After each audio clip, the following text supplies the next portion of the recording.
Hola a todos y a todas, soy Javier Bermejo Meléndez, profesor del área de Arqueología de la Universidad de Huelva, y les doy la bienvenida a esta nueva sesión divulgativa sobre los resultados del Plan General de Investigación de la Zona Arqueológica de Huelva. En este caso les traigo un tema muy interesante que lleva por título El puerto de Nueva Estuaria, topografía e infraestructura.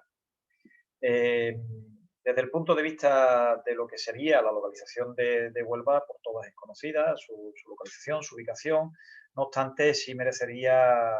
apenas reseñar, bueno, que es esta posición estratégica que tiene Huelva, que tendrá su puerto a modo de bisagra entre las rutas mediterráneas y atlánticas desde prácticamente momentos protohistóricos, jugará a su favor en cuanto a, bueno, a la importancia y posición que adquirirá el puerto de manera histórica.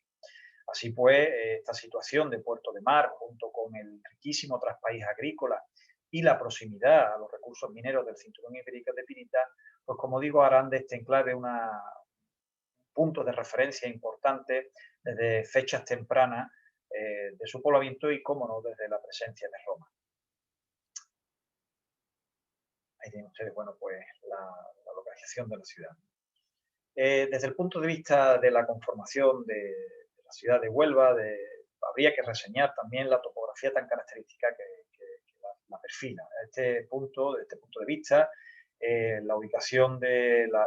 sus cabezos ha condicionado de manera histórica el poblamiento de la misma, y así de siempre en el skyline de la ciudad han estado visibles estos cabezos, hoy día cada vez, por desgracia, ¿no? Cada vez con menor protagonismo e incluso desapareciendo, de tal forma que podemos decir que estos promontorios han sido una constante en la historia y en el devenir de la ciudad. Estos cabezos se conforman a través de paleocantilados de edad holocena, conformados a partir de la denominada agresión flandriense, y que quedaron fosilizados por el retroceso de las playas resultantes de la deposición del sedimento, dando lugar en las zonas bajas a complejos marismeños y palustres que marcarán significativamente el desarrollo de las zonas portuarias de manera histórica de la ciudad. Esta realidad incluso se aprecia en las cartografías, en las planimetrías del siglo XIX, donde vemos cómo buena parte de los estudios geomorfológicos encuentran su refrendo en esos restos aún visibles de esas antiguas líneas mareales que se aprecian, como digo, en esta cartografía, ¿no?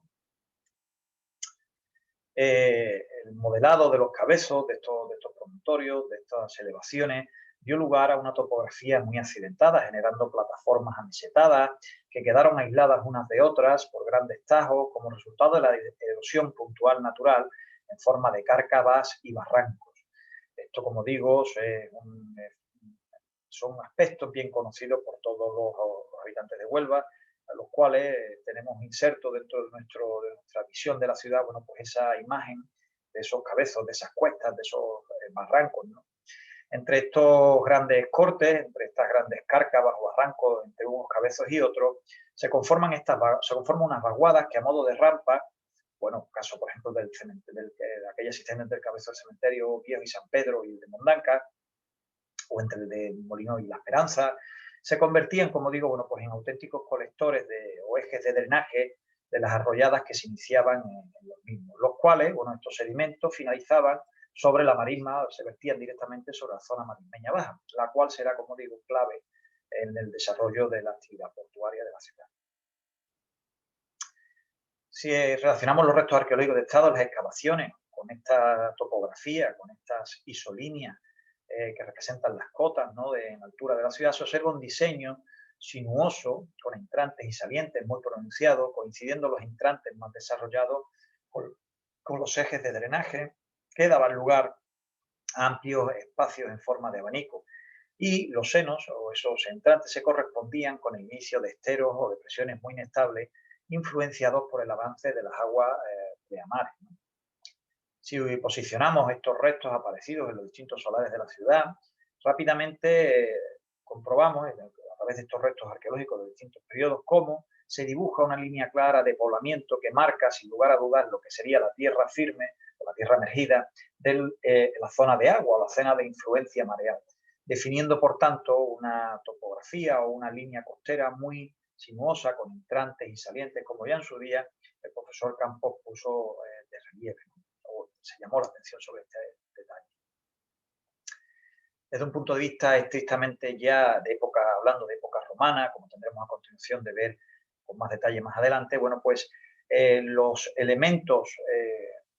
de las zonas bajas de esta ciudad llevan a pensar claramente la ubicación de un área portuaria. La imagen de estos entrantes y salientes está bien representada no solo por la planimetría de este siglo XIX, sino también por obras pictóricas como esta que tienen ustedes en pantalla, correspondiente a comienzos de esa centuria, en donde se aprecia muy bien por parte del autor, bueno, pues esa línea de entrantes y salientes mareal, con elementos tan significativos como podía ser el Arco de la Estrella, la iglesia de la Concepción, San Pedro, la Merced, las Salinas, en definitiva, bueno, una imagen de lo que es la Huelva del momento, donde muchos de los elementos urbanos, topográficos y geográficos perviven aún en estos momentos decimonónicos y que van a ser constantes en la historia y en la evolución de la ciudad. Sobre un modelo digital de terreno se aprecian claramente, bueno, pues cómo quedarían ubicadas todas las estructuras de épocas romanas adscribibles a distintos periodos y tipologías, ya sean funerarias, portuarias, domésticas, dentro de lo que sería esa línea de tierra emergida. Bien, a modo de enmarque, desde un punto de vista histórico y arqueológico, y antes de adentrarnos en el análisis de las estructuras portuarias y del puerto propiamente dicho, sí me gustaría dedicar unas breves indicaciones a contextualizar la ciudad. Si bien es cierto, algunos de estos aspectos van a ser tratados por colegas míos de manera específica en otro tipo de conferencias, sí me gustaría, bueno, pues dar al menos un enmarque, ¿no? Como digo, a este respecto, desde el punto de vista del conocimiento que sobre la ciudad de Onova Estuaria se tiene, vemos que de manera clara cómo las últimas investigaciones han permitido conocer en gran medida aspectos hasta no hace mucho bastante desconocidos. En este sentido, por ejemplo, la topografía funeraria de la ciudad hoy día ya se conoce de una manera mucho más clara, tanto en los aspectos de rito, tanto en la diacronía de las mismas, sus ajuares, y en definitiva ofrecen una serie de informaciones muy interesantes de cara a comprender el desarrollo urbano de la ciudad. Porque, como bien saben ustedes, las necrópolis, el área de enterramiento, se ubicaban fuera de los muros de la ciudad. A este respecto conocemos bien la necrópolis norte, ubicada en lo que hoy día es la inmediación del colegio francés o del antiguo colegio francés, la necrópolis sur, ubicada en el eje de la calle Vázquez López, y la necrópolis este, en este caso, sobre el Calzado Esperanza. Ahí tienen ustedes distintas imágenes de ajuares, de los enterramientos de estas necrópolis, que, como digo, bueno, pues serán objeto de una exposición de detalle por parte de la compañera, la doctora Lucía Fernández Sutil. Otro de los elementos que son característicos y que se conservan dentro del desarrollo de esta ciudad romana, de la Huelva romana, de Onova Estuaria, será su acueducto. Una obra, bueno, podemos decir sin lugar a duda que es la obra de ingeniería, de la obra pública, digamos, de ingeniería hidráulica mejor conservada a este extremo del occidente bético, y además con unas particularidades arquitectónicas muy llamativas. En este caso, el acueducto de Huelva se desarrolla casi en su totalidad, o al menos los restos conservados hoy día, de manera subterránea, horadando los cabezos, los distintos cabezos, y con mediante un sistema de infiltración de las aguas subterráneas, pues lleva el líquido elemento a las zonas bajas de la ciudad. Todo ello a través de un desarrollo, como digo, subterráneo, en galerías, y con distintas canalizaciones y sistemas de distribución ya en la zona baja de la ciudad. A este respecto, recientemente, en 2020, ha visto la luz la publicación sobre el acueducto por parte del Grupo de Investigación Urbanita, y que recoge a día de hoy todo el conocimiento que sobre esta obra de ingeniería se tiene, no solo desde un punto de vista arqueológico, sino también histórico, con respecto a la biología que acompaña a este ecosistema subterráneo, la hidrología, la geología, etc. Ahí tienen ustedes una planimetría de reciente realización que muestra, bueno, pues una sección y una planta del trazado a día de hoy conocido del acueducto. Son un poco más de 90 metros practicables, aunque sabemos que el desarrollo, por las investigaciones que se hizo por parte del Servicio de Arqueología de la Diputación de Huelva, la década de los 90 es un poquito mayor, en torno a los 125, 128 metros. Bueno, pues hoy día, debido a la colmatación de las galerías, se ha podido prospectar en torno a los 92 metros de recorrido. En cualquier caso, bueno, pues una información bastante significativa. Se han documentado elementos como las galerías de acceso verticales con numerosos detalles relativos a su construcción, etcétera, etcétera. Ahí tienen ustedes algunas imágenes de estos trabajos y del acueducto. Así como planimetría histórica que ha permitido, bueno, pues, conocer en mayor detalle partes del recorrido del mismo. Ahí tienen ustedes también un plano. Bien, al norte de este espacio urbano, de lo que sería la ciudad de Ónova y en las inmediaciones de la necrópolis, de la necrópolis norte, de lo que ocupaba el área del antiguo colegio francés, a los pies del Cabezo de San Pedro, se documentó también en fecha reciente una secuencia estratigráfica, diacrónica de la ocupación de Huelva desde fechas protohistóricas hasta momentos contemporáneos, en donde uno de los datos más interesantes desde el punto de vista urbano y que configura una imagen novedosa de este enclave portuario es la que viene representada por la constatación de una potente muralla fabricada en opus quadratum, es decir, con sillares, con alternancia de sogas y tizones, que, bueno, pues que da testimonio de la importancia monumental que adquirió la ciudad en época romana y posiblemente también desde épocas ya protohistóricas, porque a este respecto, bueno, pues las investigaciones que se están desarrollando a día de hoy permiten plantear la posibilidad de que esta muralla ya existiese previa a la presencia de Roma, que fuera su origen ya de época púnica. Aquí tienen ustedes, bueno, unas imágenes del estado actual de estos restos que se encuentran conservados y esperando su puesta a valor efectiva en uno de las construcciones actuales de la Plaza de San Pedro. Y bueno, la idea es que las innumerables reformas posteriores de estas estructuras, de esta muralla y posiblemente de la puerta, en los distintos periodos de ocupación del sitio, especialmente el periodo islámico, enmascararon la obra original. No obstante, a día de hoy podemos presentar con cierta novedad, bueno, que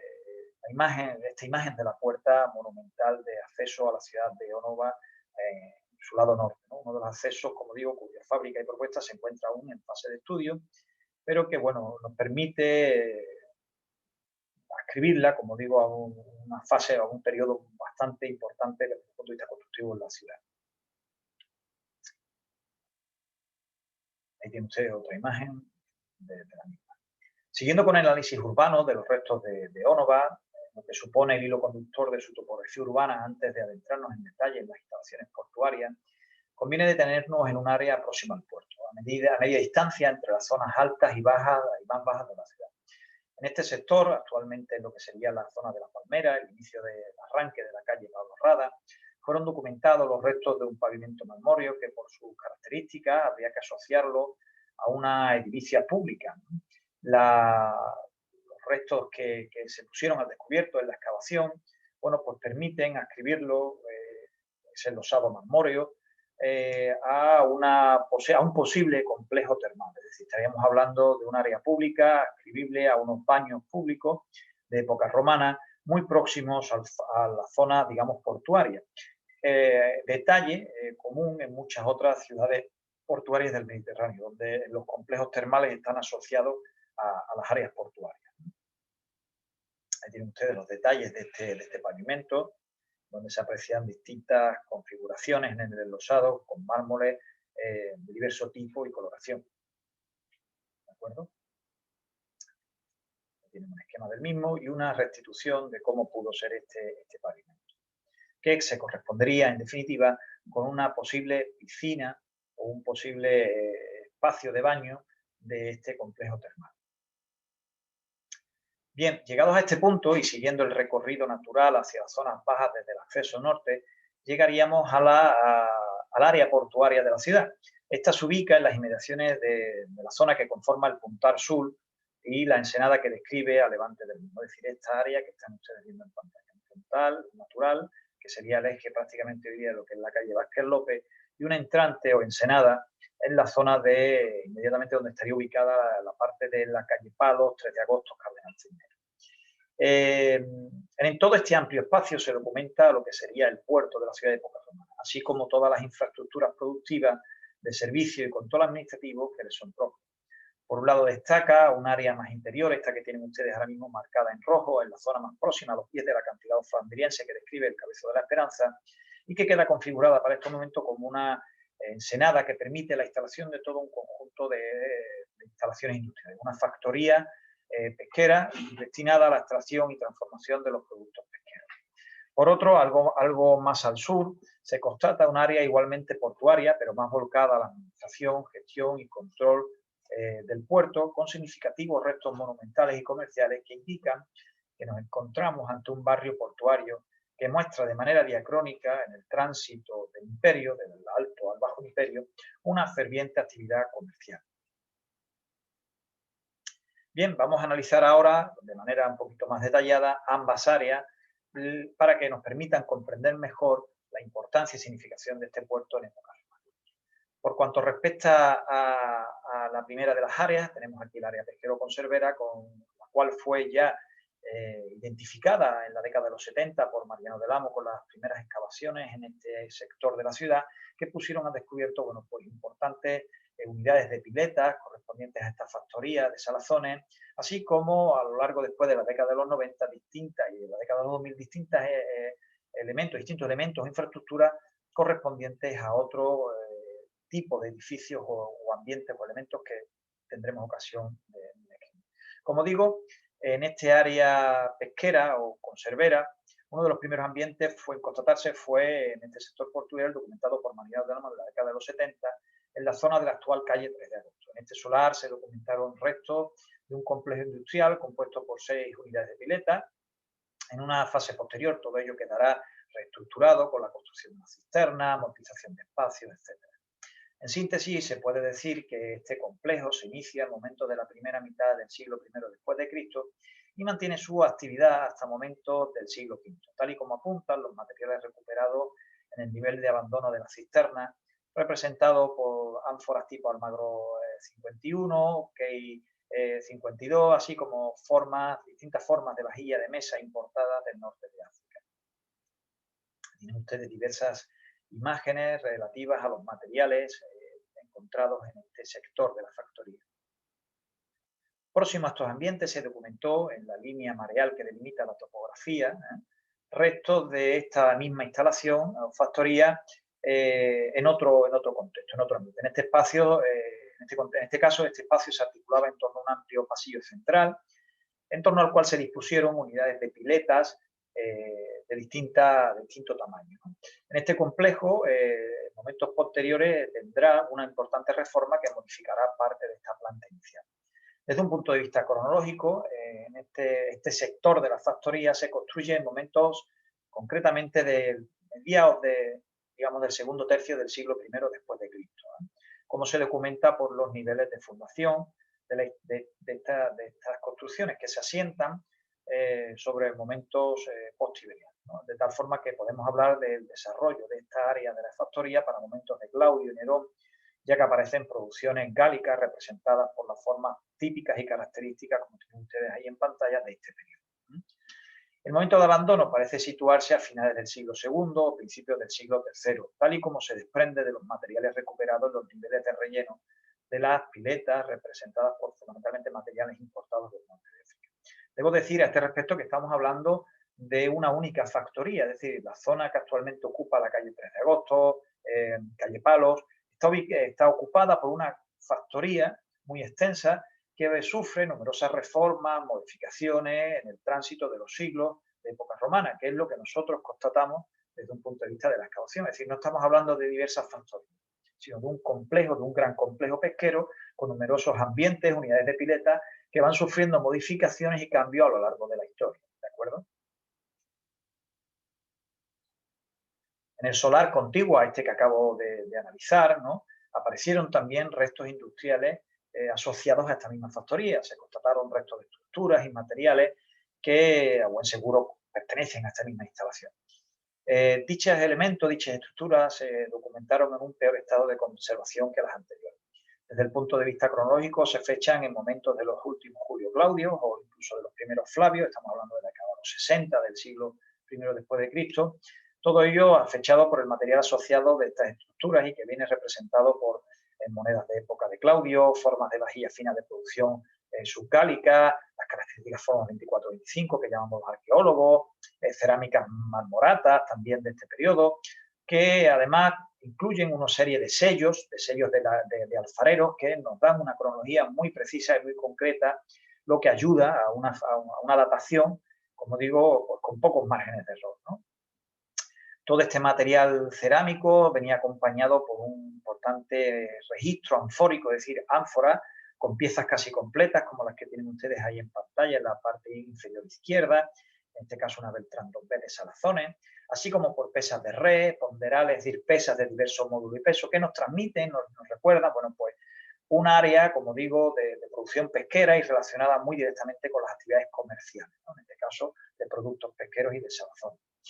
En síntesis, parece claro que se trata, bueno, pues de los restos, como digo, de una misma factoría, un importante conjunto aliéutico próximo a la línea mareal, como es lógico en este tipo de instalaciones. En este área del barrio industrial pesquero se documentó además distintos elementos que nos permiten ver o nos permiten comprobar la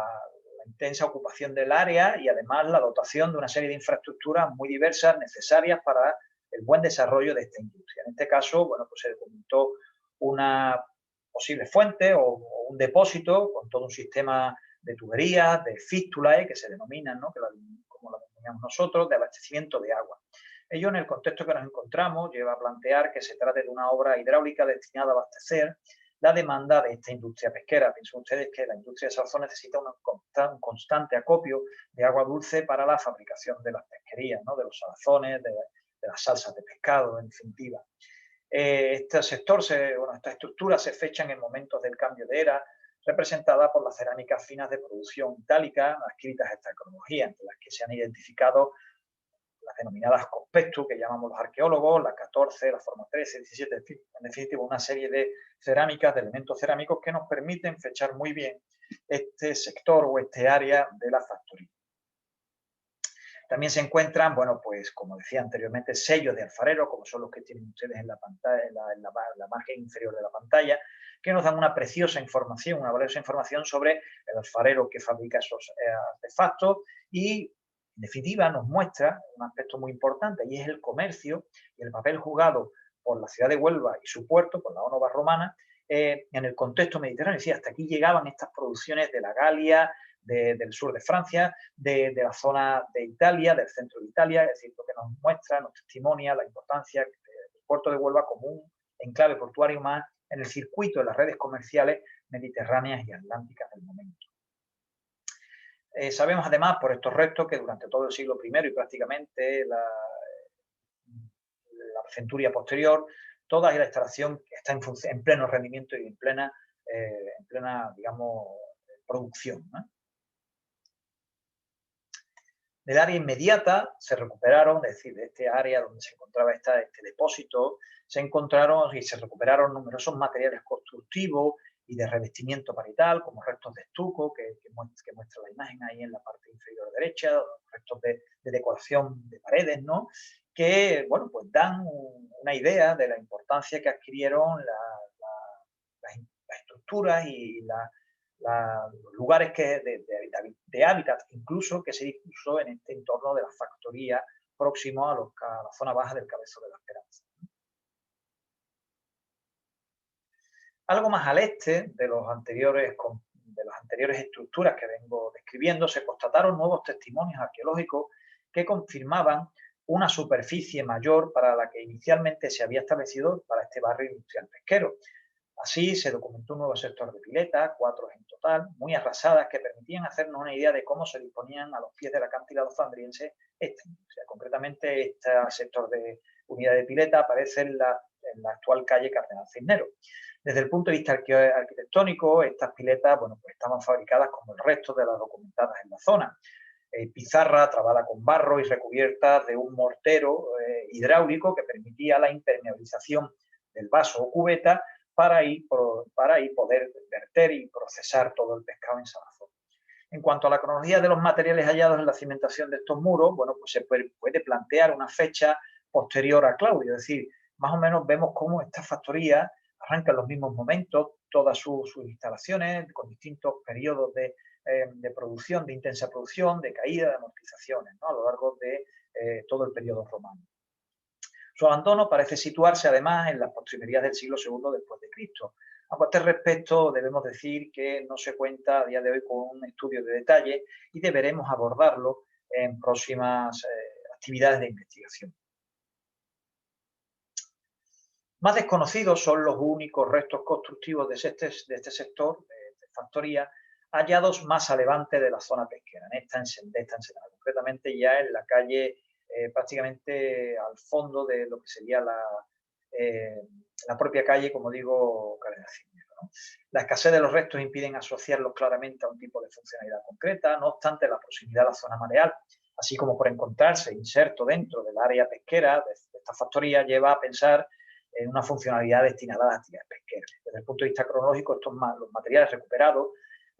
más destacables vienen representados por distintos bordes de ánfora, cerámica de importación, de mesa, lo que lleva a establecer una cronología básicamente altoimperial, acorde con el arranque y con la plena producción de esta factoría de época romana. Finalmente, en el área más interior de lo que sería la ensenada marítima del puerto onubense, las actuales calles Palos y 3 de agosto, es decir, ese área que tienen ustedes marcada ahora mismo en amarillo en la pantalla, en el círculo amarillo, y que describe esa ensenada, bueno, pues aparecen a principios de la década de los 90 los restos de uno de los sectores más interesantes de este área portuaria de la ciudad. Debido a la importancia arquitectónica y a los materiales recuperados, supone uno de los ambientes más significativos, uno de los ambientes centrales de nuestra interpretación en relación al puerto de época romana, de Onova Estuario. El área presenta una importante diacronía, además, con distintas fases desde momentos republicanos hasta periodos bajo imperiales, en donde la disposición de distintas estructuras complejiza la planta y las relaciones estratigráficas, de tal forma que es un área muy compleja de interpretar y con una gran cantidad de fases que, como digo, complejizan digamos, la historia del sitio. En síntesis, podemos establecer una primera fase constructiva, además documentada y bien fechada en momentos republicanos, aunque si bien es cierto, la parquedad de los restos constructivos y los materiales asociados impiden una propuesta de interpretación funcional o cronológica muy detallada. A este respecto, con lo que no podemos detenernos en ello, más allá de mencionar la ocupación de esta zona portuaria para momentos tardos republicanos. Tienen ustedes ahí en pantalla algún fragmentito de cerámica de barniz negro, de época republicana, y de toda este área, digamos, construida, los elementos que pertenecen a este periodo republicano serían estos que tienen ustedes en pantalla, a los cuales se asocian pues, estos fragmentos cerámicos. Seguidamente, el área vendría ocupada por una segunda fase, la cual corresponde al periodo de vida de este espacio más significativo, ¿no? Es un espacio, es una fase representada por la construcción de un potente basamento realizada en opus quadratum en momentos en torno al cambio de era, de lo que se deduce para este área portuaria una cierta monumentalización para momentos de agusteo en este sector portuario como digo. Este basamento, el de opus quadratum, es el que tienen ustedes enmarcado en la parte izquierda de la pantalla en un círculo rojo y que aparece aquí en mayor tamaño en la parte derecha, ¿de acuerdo? De este modo, por tanto, asociado a este complejo edilicio, aparecen materiales datantes con unas cronologías relativas al cambio de era. En momentos Agusteo y Julio Claudio, como las sigilatas itálicas, las denominan formas con peto 4x4, 12, 18, 20, en definitiva, bueno, una serie de materiales, como digo, que hemos podido ascribir a esos momentos tan concretos desde el punto de vista cronológico, pero que vuelven a insistir en esa importancia del puerto de Huelva, dado que aparecen cerámicas selladas por los alfareros aretinos, es decir, de la península itálica, como Lucio Titio o el esclavo Rufio, Tito Rufreno, en definitiva, cerámica, materiales cerámicos que vienen de las costas italianas y que llegan al puerto de Huelva. Lo que a nosotros nos debe importar en este caso es esa significación del enclave portuario onubense en el contexto de las redes comerciales de este periodo, ¿no? Además aparecen materiales muy significativos como esa lucerna con una representación de esfinge que puede ser asociada a algún tipo de aspecto cultural o religioso, sobre los cuales me detendré posteriormente, y que en definitiva, bueno, pues mantienen una cierta homogeneidad cronológica. Desde el punto de vista arquitectónico, este basamento se configura con una potente cimentación de casi 2 metros de potencia, conformada por un nivel de cascotes y argamasa, sobre la que se dispusieron diversas hiladas de sillares, toscamente devastado, al menos la primera. Directamente apoyada sobre esa hilada se desarrolla la parte baja de la estructura con unas dimensiones de 5 metros con 40, es decir, unos 20 pies itálicos en medida romana, y una medida que presenta reminiscencias propias de momentos previos al desarrollo de una arquitectura más oficial, digamos, de época alto imperio, ¿no? Estamos hablando, por tanto, de unas medidas de época tardorrepublicana, ¿no? La primera hilada del basamento presenta además una decoración, una denominada quima reversa, y sobre ella directamente las hiladas que conformarían el cuerpo de la estructura. Si atendemos a su significativa cimentación, así como a la disposición que presenta, es decir, una planta cruciforme, se ve muy bien en la imagen anterior, se ve muy bien esta planta cruciforme aquí, con sillares, y aquí en la imagen se ve muy bien. Es decir, esa cruz de cimentación en sillería, dejando huecos libres para rellenar con cascotes, como tienen ustedes los huecos estos de aquí. Se comprende, por tanto, que estamos ante una base de bastante solidez. Y semejante solidez solo se justificaría en previsión de un importante desarrollo vertical de la construcción, es decir, la erección de una torre o de un cuerpo turriforme. A poco que se revisan los ejemplos de este tipo de cimentaciones cruciformes, estas van siempre asociadas a desarrollos verticales importantes, caso de las torres defensivas de Tárraco, por ejemplo, la denominada Torre de Minerva, o las imponentes torres defensivas de Torre Paredones, o más interesantes, con estructuras de tipo lanternae o faro, caso del faro de Brigantium, que es el que tienen ustedes en la parte inferior de la pantalla. Es decir, ven ustedes cómo es básicamente similar, por no decir igual, al que tenemos constatado en el puerto de Onova. En síntesis, es pues que consideramos que esta estructura, con esa potente y característica cimentación, en un contexto portuario tan claro, con una ensenada marítima de acceso difícil, con zonas cambiantes, bajíos arenosos y marismeños, está asociada a la edificación de un faro o lanterna. Testimonios muebles y numismáticos, así como arqueológicos de estas construcciones, no faltan en el mundo mediterráneo ni atlántico, lo que permite suponer que se trata de una infraestructura más de aquellos enclaves portuarios o marítimos de primer orden en la navegación antigua. Esto es, el puerto de Huelva, habida cuenta de la importancia que juega como puerto exportador de uno de los principales elementos del comercio de la época, que son los metales del cinturón hídrico de Pirita, así como puerto clave en el contexto del estuario del Tinto, contó en su dotación de infraestructura con una lanterna, con una baliza de señalización de acceso a su puerto, el cual además era visible en todo el entorno del estuario del Tinto y el Odier. En este sentido, tras un ejercicio de modulación basado en las medidas, en este caso el pie itálico que presenta esta estructura, podemos suponer un desarrollo aéreo para la misma en torno a los 15-16 metros de altura, en una proporción prácticamente de 3:1, es decir, 3 veces en altura lo que supone la base. Esta altura está acorde con la solidez de la cimentación, de lo que se deduce una obra bastante estable en el entorno topográfico en el que nos encontramos. En definitiva, un cuerpo turriforme principal sobre el que se dispone uno inferior e inmediatamente encima una linterna o faro propiamente dicho. ¿De acuerdo? Este diseño o hipótesis se asemeja a las representaciones pictóricas o de elementos muebles y numismáticos constatados hasta la actualidad y sobre los cuales se ha escrito muchísimo desde un punto de vista científico. En definitiva, podemos presentarle esta imagen de lo que sería el faro o la lanterna, mejor dicho, del puerto de Onova Estuario, un elemento de señalización del paisaje marítimo, un elemento clave, visualizador, que permitiría el arribo, la llegada a esa entrante del puerto de Onova de las embarcaciones, no solo pesqueras, sino también, como no, de todo el tráfico marítimo del puerto. Ahí tienen ustedes además incluso representaciones monetales básicas o clásicas de cómo son este tipo de torres fareras, es decir, cuerpos turriformes escalonados con anchuras decrecientes a medida que ganamos en altura para ganar en solidez.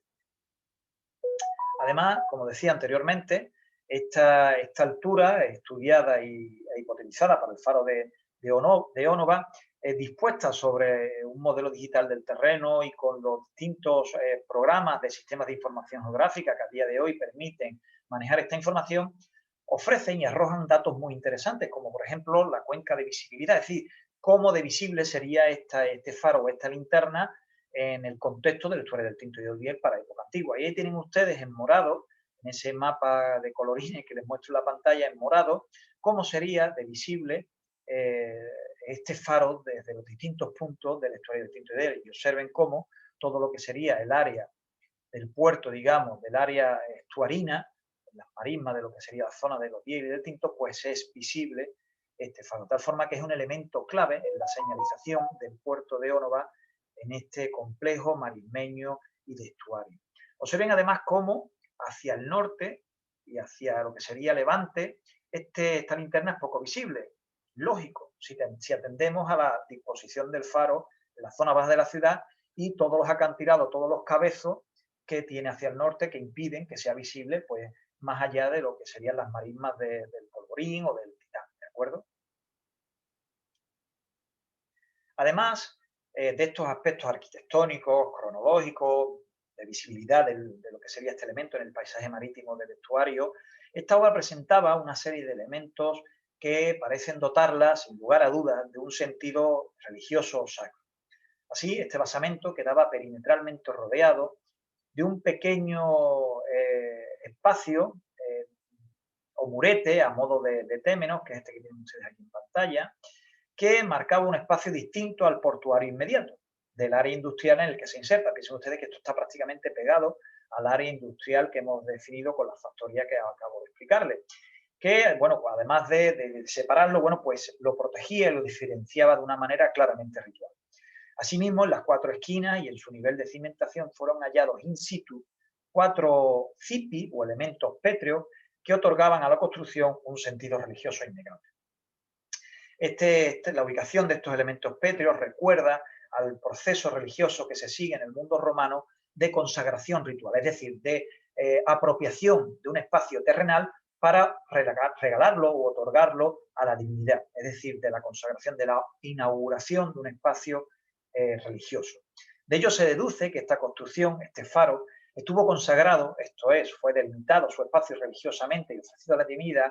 en el contexto portuario, dotándole, por tanto, de una fuerte carga simbólica, es decir, un elemento, en definitiva, cuya funcionalidad no es solo la de cumplir la misión para la que está construido, es decir, la de ser visible o permitir el arribo de la llegada de las naves a buen puerto, ¿no? Sino que además le otorgaba un aspecto religioso, además de propaganda incluso de la ciudad, al ser un edificio monumental, que sería uno de los elementos más visibles por los navegantes, ¿no? Luego, es decir, el prestigio de la ciudad de Ónova iba en función de esta construcción que a su vez estaba revestida de un halo religioso. Ahí tienen ustedes en pantalla los 4 elementos, como digo, esos cipi pétreos que delimitaban ritualmente el espacio que ocupaba este faro lanterna, así como ese témenos perimetral que lo protegía y lo separaba de las construcciones en las que se insertaban en el contexto topográfico portuario más inmediato, en este caso la factoría de Salazón. Además, debemos indicar que este tipo de asociaciones religiosas o de consagraciones no era ajeno a las construcciones de los faros en la antigüedad, las cuales en no pocos casos son consagradas a divinidades o incluso al genio o divinidad imperial. Así nos lo transmiten los ambientes epigráficos de dos de los faros atlánticos mejor conocidos en esta ruta, el caso del faro de Brigantium en La Coruña y el de Campatorres en Gijón, en donde se hallaron sendas inscripciones conmemorativas que consagraban la construcción de estas torres fareras a Marte y Augusto, respectivamente, esta última probablemente dispuesta en la propia construcción. Además, algunos autores han llamado la atención sobre el marco que este tipo de construcciones ofrecía al poder imperial, provincial o local como medio de propaganda, como he dicho anteriormente. En definitiva, existen numerosos ejemplos a lo largo de la geografía mediterránea y atlántica que muestran y reflejan cómo estas construcciones estaban revestidas de un halo religioso. Caso, por ejemplo, de faros como Pátara o faros como la isla de Kos, o faros, en definitiva, de muchísimos faros del ambiente mediterráneo que estaban consagrados a divinidades. A este respecto, en el caso del faro de Ónova Estuaria, tenemos esos elementos, esos cipis, ese témeno, que ya nos están testimoniando esa consideración religiosa del elemento farero, pero además el repertorio cerámico que encontramos asociado, caso de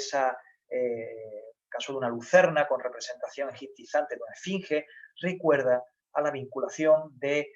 faro a la divinidad de Isis Pelagia, esa divinidad egipcia, Isis Pelagia, bajo la advocación de Isis Pelagia, que permitía, a la que se encomendaban los marinos, los navegantes, para que les protegieran la buena marcha de las transacciones comerciales y en la buena marcha y el trasiego de las naves y la llegada a buen puerto. Es decir, vemos cómo una de las advocaciones religiosas a la que se consagraban estos faros era la de Isis, una divinidad egipcia, en su advocación de protectora de los navegantes. A lo largo de todo el Mediterráneo encontramos testimonios a Isis Pelagia y los repertorios de cultura material, es decir, cerámico, etcétera, que se asocian a esta divinidad, son precisamente estas lucernas con representaciones egiptizantes, son exvotos con formas de naves, símbolo inequívoco de que son ofrendas de marinos y de navegantes, y parte de ese repertorio podríamos asociarlo también a esta estructura, como digo, del puerto de Nova, en el caso concreto de numeroso material cerámico procedente de la Galia, de Italia, o incluso esas cerámicas, como digo, egiptizantes en forma de lucerna. ¿De acuerdo? Por tanto, es una área sacra, como digo, dentro de ese contexto también portuario. Esta segunda fase, como digo, viene representada por la construcción, además de todo un conjunto de edificaciones para momentos de los primeros Flavios o inmediatamente posteriores y anteriores a la edad a época trajana, ¿no? Estas edificaciones vienen caracterizadas por potentes muros de mampuesto, de pizarra, que se apoyan directamente sobre el murete o témanos del faro y que ofrecen, pues se recuerdan una funcionalidad, como ahora mismo indicaremos, pues de almacenamiento de productos. La cronología de estos nuevos ambientes para momentos del último tercio del siglo I después de Cristo viene representada por cerámicas del sur de la Galia, de estos momentos, como los profusos boles tipo 37, que denominamos los arqueólogos tipo 37, o el servicio de mesa compuesta por una serie de cerámicas muy comunes para estos momentos. En estos niveles, además, están presentes cerámicas hispánicas o incluso las primeras importaciones de cerámica fina del norte de África, así como contenedores de aceite de la Bética, ¿de acuerdo? En definitiva, estas estructuras han sido interpretadas como parte de un conjunto de almacenes de hórrea que tienen ustedes aquí en pantalla.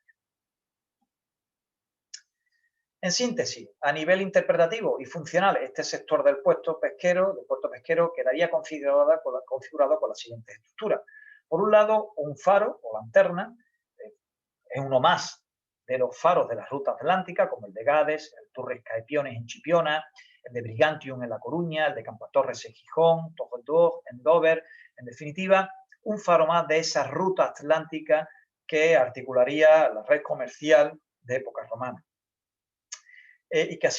han sido estudiadas por numerosos autores. Además de ello, junto a esta lanterna se ubicarían diferentes hórreas, caso como por ejemplo el que tienen ustedes ahí en pantalla indicado, y que encuentra paralelos en numerosas ciudades portuarias de la península ibérica o incluso de otras áreas mediterráneas, como puede ser Valencia, Brácara, Pompey, Leptis, en definitiva, numerosos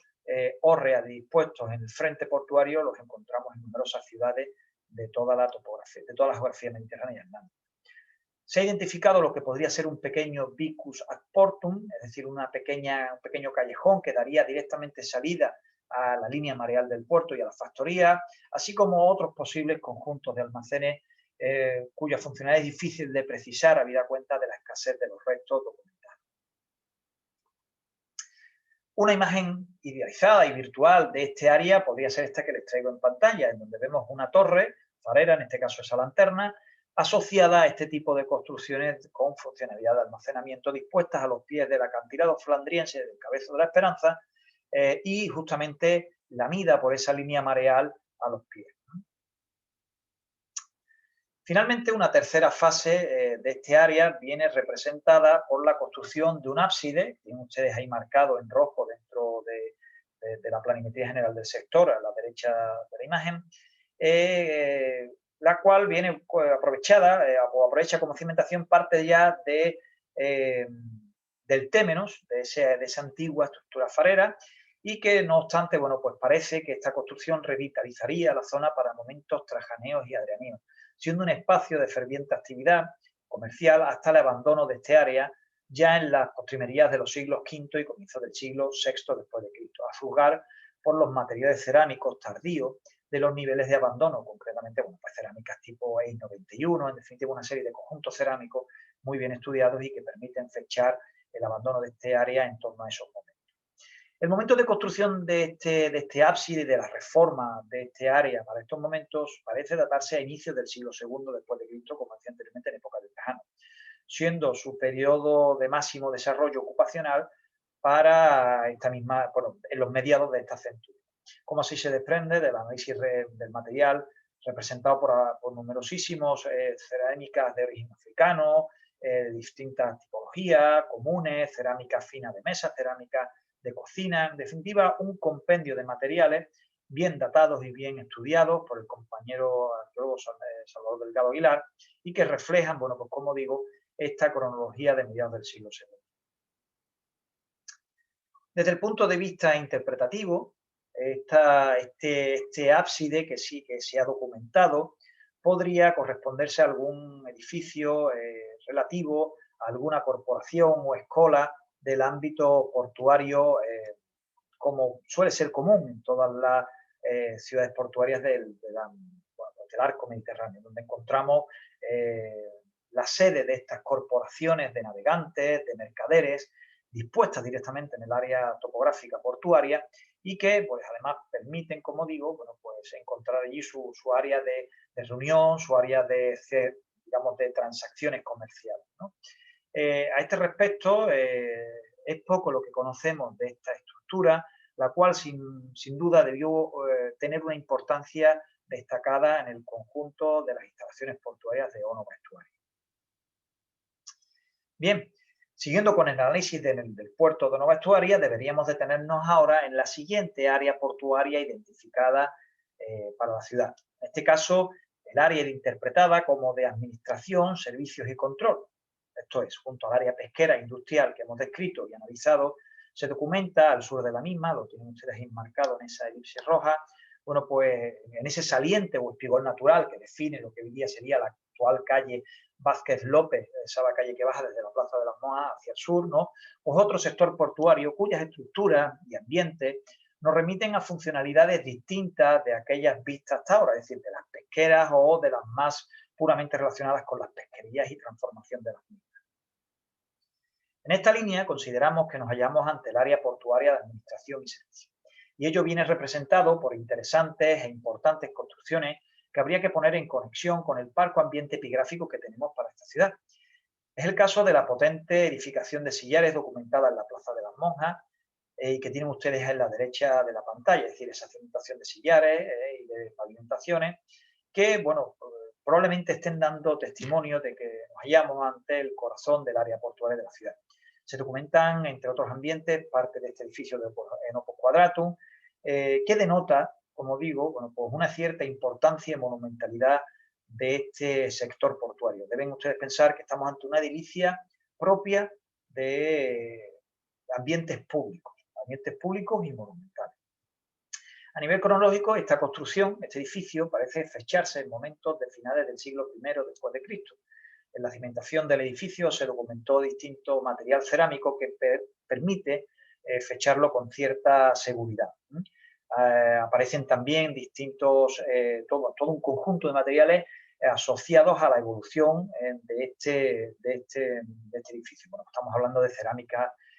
hispánica, cerámicas procedentes de la Bética, del norte de Hispania, que, bueno, pues arrojan, como digo, esa cronología. Ahí tienen ustedes diversas imágenes de este edificio, del proceso de excavación, que permitió, como digo, ofrecer nuevas interpretaciones para lo que sería el puerto de la ciudad de Onova en particular y para la ciudad en general. Además, apareció uno de los elementos más destacados del proceso de excavación de este edificio, fue la aparición de un ara en epigráfica, un altar de culto en el contexto de este edificio. A escasos metros del edificio de Sillares se contactaron, justamente en uno de los solares de la Plaza de las Monjas, nuevos restos, siempre dentro del área de este sector portuario, como digo, que estarían en conexión con ese edificio de Sillares, o al menos así lo interpretamos nosotros desde nuestros estudios e investigaciones. En este caso, las construcciones tienen asociado un pavimento latericio, igual al documentado en este edificio que hemos visto anteriormente, y desde el punto de vista cronológico, en este sector no se cuenta con datos seguros para el establecimiento de estas estructuras, habida cuenta de lo alterado del registro y la destrucción de las mismas. No obstante, los materiales asociados en los momentos de máxima ocupación parece situarlos entre fines del siglo I y principios del siglo II. Sí parece más claro su perduración hasta momentos avanzados del siglo V después de Cristo. En síntesis, en nuestras investigaciones interpretamos que todos estos restos forman parte de un mismo edificio que hemos denominado nosotros como de sillares, o más bien ya con una clara adscripción funcional como una statio portoria, es decir, nos hallamos ante uno de los edificios más significativos, más importantes, con una edilicia pública monumental destacada junto con el faro del área portuaria de Onova Estuario. Estaríamos hablando del edificio central, el edificio nuclear del puerto, desde el cual se articularía las principales transacciones comerciales, donde se articularía el pago del portorium, es decir, del impuesto de llegada y tráfico y salida de mercancías de este puerto. Del edificio, además, donde se depositarían y almacenarían el elemento o la mercancía más importante que fue trasegada en el puerto de Onova Estuaria, los metalas propiedad del emperador, los metalas procedentes de Río Tinto, de la franja pirítica del cinturón ibérico de Pirita, y que llegarían al puerto de Huelva y estarían dispuestos, almacenados, preparados para ser embarcados en las naves de las flotas nonarias que llevaría estos recursos metálicos, es decir, estos metalas ya fundidos en lingote, a los distintos puertos de todo el Mediterráneo. En este caso, básicamente a través de dos rutas, una hacia el sur de Francia, en la Galia, y otra directamente al puerto de Ostia, al puerto de Portus y Ostia, en la península itálica, a través de del estrecho del Bonifacio, de las islas de Córcega y Cerdeña. Piensen ustedes que desde el puerto de Huelva salen los metalas, propiedad del fiscus imperial, es decir, del patrimonium caesari, directamente a la oficina, a la casa moneta, donde se acuña la moneda, es decir, la moneda que se está produciendo, que se está fabricando en Roma, digamos en la casa de moneda y timbre, por así decirlo, oficial del imperio, ese metal procede del territorio de Onova, del territorio onubense, y sale y se exporta directamente del puerto de Onova. Piensen ustedes la importancia que adquirió el puerto de Huelva en época romana. Prueba de ello, además, es la existencia de el denominado, bueno, sobre ello me detendré ahora, más adelante, sobre el denominado pecio planiero, un pecio en el que se documentó la inscripción de un procurador